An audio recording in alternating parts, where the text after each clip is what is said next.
So this place is called Wallaby Track. It's in the Morwell river catchment headwaters.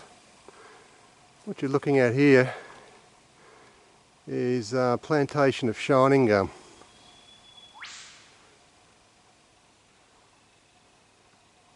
And when you look at these trees you might think, oh yeah, they're growing well, whatever. But the dilemma for the forest industry and the conservation movement for that matter is that in Gippsland for some reason the hardwood plantations haven't been growing to the growth rates everyone thought they would. So Australian paper plantations gave up on blue gum back in the mid-1990s. Then their plantation base was then bought out by the American insurance company Hancock. And then Hancock proceeded to log and bulldoze some of the blue gum plantations that had failed, and in the higher elevations started to plant shining gum, E.Nitens.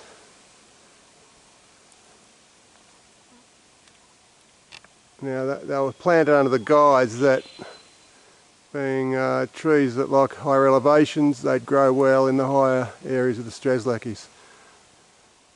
Well, we had figures from about 2007 showing that the blue gums were growing at about 30 to 50 to 60% below estimation, what they call MAI, mean annual increment. And we've now heard that the shining gums aren't doing the best in most places either.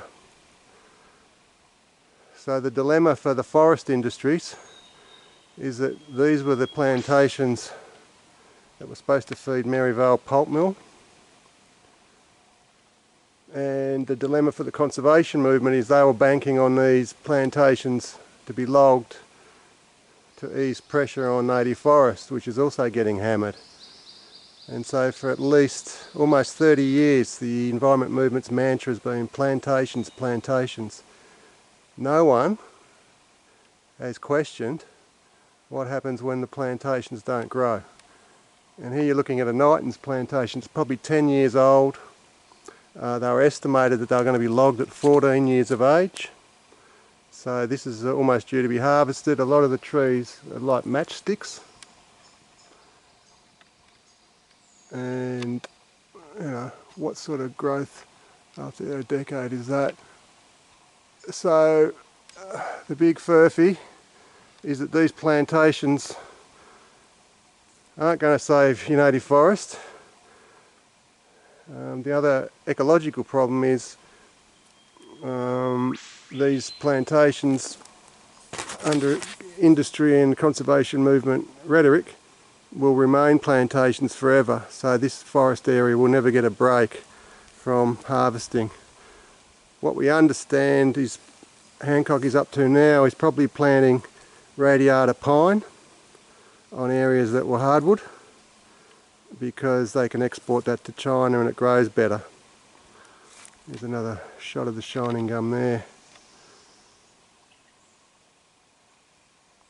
So it's a major headache for industry and the conservation movement, and it's interesting, you won't hear either talk about it.